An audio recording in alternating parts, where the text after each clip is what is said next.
मालाओं से स्वागत किया था। तो महिलाओं के सम्मान की बात तो अब भूल ही जाइए सरकार। बेटी बचाओ बेटी पढ़ाओ का नाम प्राइवेट पार्ट्स को सरेआम पूरा गिरोह जिस तरह से नोचता है, मैं नहीं बयान कर सकती कि इसमें क्या हुआ है, कैसे यकीन किया जाए क्या हुआ है। अभी तक वो सांसद बने हुए हैं, दूसरी तरफ आप राहुल।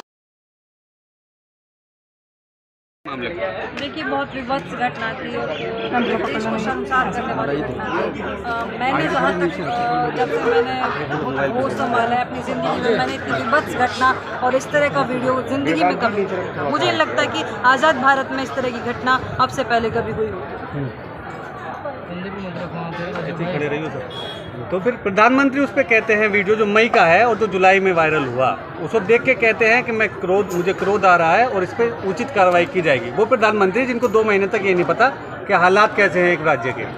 3 महीने भैया, 2 महीने नहीं 3 महीने, 3 महीने तक वो प्रधानमंत्री चुप थे, उनके मुंह में दही जमा हुआ था, विदेशों में घूम रहे थे, सैर सपाटा कर रहे थे, राजनीतिक सभाएं कर रहे थे, राजनीतिक चुनावी रैलियां कर रहे थे, लेकिन उनको ये नहीं पता था कि उनके एक प्रदेश में क्या हो रहा है। लेकिन प्रधानमंत्री लालच से भावुक होते हैं महिला सम्मान के लिए, लेकिन जिस दिन मणिपुर का ये वीडियो आता है उसी दिन ब्रजभूषण और राम रहीम को पैरोल दी जाती है, जमानत दी जाती है। देखिए महिला सम्मान की बात तो, महिला सम्मान तो आप इस सरकार में भूल ही जाइए। और एक नहीं, इस चीज़ के अनेकों उदाहरण हैं। फिर चाहे पहलवानों का उदाहरण ले लीजिए, या फिर जो यूपी में कुछ घटनाएं हुई, जम्मू कश्मीर में एक घटना हुई थी जिसके लिए इन्होंने तिरंगा यात्रा तक निकाली थी। फिर इन्होंने बिल्किस बानो के अपराधियों को, रेपिस्टों को इन्होंने अपने कार्यालय में बुला करके फूल मालाओं से स्वागत किया था। तो महिलाओं के सम्मान की बात तो अब भूल ही जाइए सरकार। बेटी बचाओ बेटी पढ़ाओ का नारा है, क्या उसको लागू नहीं किया जा रहा देश में? आपको कहाँ दिखाई दे रहा है बेटी बचाओ बेटी पढ़ाओ वाला? आधे से ज़्यादा तो इनके नेताओं पर भी आरोप लगे हुए हैं कि रेपिस्ट के, यौन उत्पीड़न के, इनकी खुद की सरकार में, इनकी खुद की पार्टी में जो लोग बैठे हुए हैं, आधे से ज़्यादा लोगों पर इस तरह के केस चले हुए हैं, आरोप लगे हुए हैं। इसमें गिरफ्तारी बताना, गिरफ्तारी हो चुकी है। आप देखिए ना ब्रजभूषण वाले केस में क्या हुआ है, कैसे यकीन किया जाए क्या हुआ है।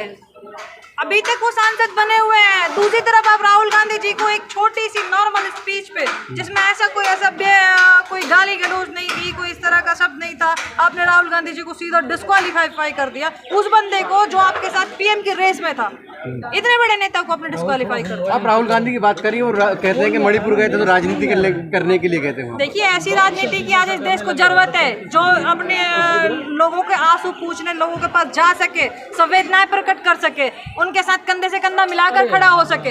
ऐसे ही नेता और ऐसी ही राजनीति की जरूरत है। ऐसी राजनीति की और ऐसे नेता की जरूरत नहीं है जिसको 3 महीने 36 सेकंड बोलने में लग जाए कि मेरा मन बहुत थोड़ा से भरा हुआ है। लेकिन ऐसे नेता की जरूरत नहीं है। लेकिन प्रधानमंत्री की लापरवाही तो लगातार देखने को मिलेगी ना। जब पुलवामा हुआ था तो शूटिंग कर रहे थे, तब भी नहीं पता था क्या हो गया। सीमा हैदर देश में घुस गई तो भी नहीं पता होता है। पूरी तरह से इस देश के प्रधानमंत्री जी, भाजपा तंत्र पूरी तरह से फेल, हर चीज में फेल रहा है, किसी एक विषय में नहीं। चाहे वो महिलाओं की सुरक्षा की बात हो, चाहे वो इस देश की सुरक्षा की बात हो, सीमा की सुरक्षा की बात हो। बड़ा कहते थे ना ये देश सुरक्षित हाथों में है, इस देश की सीमा सुरक्षित है, ये देश इतना सुरक्षित हाथों में है कि यहाँ 5 पाकिस्तानी आ जाते हैं और 1.5 महीने 2 महीने तक आपको पता नहीं चलता कि आपके नाक के नीचे कोई पाकिस्तानी आ गया है। आने के बाद भी आपसे कोई कार्रवाई जो होनी चाहिए थी वो कार्रवाई नहीं होती है। अब तो एटीएस जो जांच कर रही है ना, खाना पूर्ति कर रहे हैं, देखते हैं कि कितने दिन में उसको वापस भेजते हैं यहाँ से। मैम क्या कहेंगे, स्मृति ईरानी अभी तक चुप है, कुछ बोल नहीं रही है महिलाओं के मामले में, पहलवानों का हो या मणिपुर का। 2014 के बाद आप मुझे बता दीजिए कि वो किन किन मुद्दों पर बोली हो। महिलाओं के की सुरक्षा की बात हो, महिला कल्याण की बात हो, वो कौन सा ऐसा मुद्दा है समाज कल्याण का जिस पर स्मृति ईरानी बोली है, सिवाय एक चीज़ के कि किस तरह गांधी परिवार को मैं मुस्लिम साबित करूं, प्रियंका गांधी की नमाज पढ़ने की बात बोलूं कि अमेठी में नमाज पढ़ी है, किस तरह इनको विदेशी ठहराऊं। इसके अलावा सिवाय राहुल गांधी जी और गांधी परिवार पर सवाल उठाने के और उनके खिलाफ बयानबाजी के आज तक उन्होंने कोई दूसरी बात नहीं की है। लेकिन मीडिया भी तो इस चीज को नहीं दिखा रहा ना, जो हालात मणिपुर के हैं वो दिखा रहा है। सीमा हैदर यूं ही थोड़ी ना मीडिया का नाम गोदी मीडिया पड़ा है, यूं ही थोड़ी ना गोदी मीडिया नाम पड़ा है। विदेशों के चैनल दिखा रहे हैं, CNN दिखाता है, BBC दिखाता है, द गार्जियन में मेरी खुद की फोटो, द गार्जियन में यूके के न्यूज़पेपर में मेरी खुद की फोटो द गार्जियन में आई है अभी प्रोटेस्ट की 3 दिन पहले।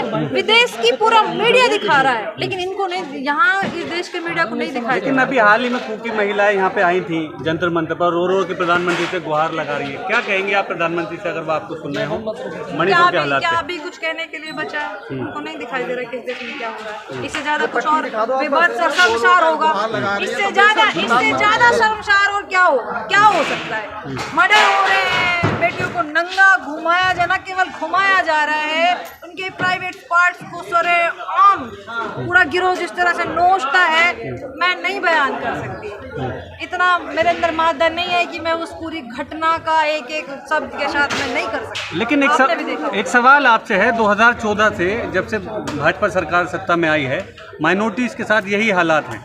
आप देख रही होंगी, चाहे वो लिंचिंग हो, चाहे किसी के मुंह पे पेशाब करने का मामला हो, या जैसे मणिपुर जैसा केस, तो सरकार इस पे सख्ती से क्यों नहीं निपटती? माइनॉरिटी, आदिवासी, पिछड़ा वर्ग, सभी चीजों को एक नजर से देखा जा रहा है। सभी के साथ लगातार इस तरह की अलग अलग प्रदेशों में इस तरह की हरकतें हो रही हैं, और ये सरकार, इस देश का प्रधानमंत्री मौन है, अपनी चुप्पी नहीं तोड़ते हैं, प्रेस कॉन्फ्रेंस नहीं करते। समझ में आता है कि आप अनपढ़ हो, आपको इतनी नॉलेज नहीं है, आप घबराते हो कि प्रेस कॉन्फ्रेंस में आपसे क्या सवाल पूछ लिया जाए, लेकिन कम से कम आप ट्विटर पर 2 लाइन भी नहीं लिख सकते, सोशल मीडिया पे भी आपसे 2 लाइन मौके पर नहीं लिखी जा सकती है, चांदी की अपील नहीं की जा सकती है, संवेदनाएं प्रकट नहीं की जा सकती है आपसे, कि ये उम्मीद भी नहीं की जा सकती आपसे। देश के अंदर मोदी जी इतनी भागदौड़ कर रहे हैं कि देश में एक रहे, प्यार रहे, मोहब्बत रहे सबके लिए, तो शायद उनका इस तरफ ध्यान ना गया हो। भागदौड़ किस काम के लिए?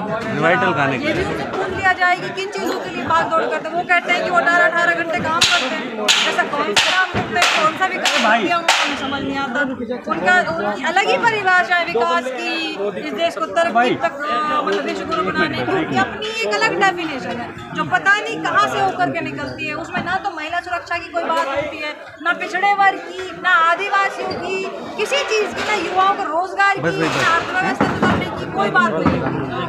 पता नहीं उनका ऐसा कौन सा वो है कि जो उनको लगता है कि वो 18 घंटे काम करते हैं, इस देश को विश्वगुरु बना रहे हैं। वो तो कह रहे हैं 9 साल बेमिसाल है, 9 साल बेमिसाल है, इस देश की जनता को रुलाने में बेमिसाल है, इस देश की बेटियों की बेइज्जती करने में कोई कसर नहीं छोड़ी है 9 साल में मोदी जी ने। मैम, आपको लगता है कि 2024 में जो है महिला सुरक्षा का मुद्दा रहेगा? बिल्कुल होना चाहिए। अभी जो मणिपुर में हुआ है उसके बाद तो बिल्कुल होना चाहिए। मैनिफेस्टो में भी तमाम पार्टियों की मैनिफेस्टो में भी इस चीज़ को के लिए विशेष तौर पर ध्यान देना चाहिए। Thank you.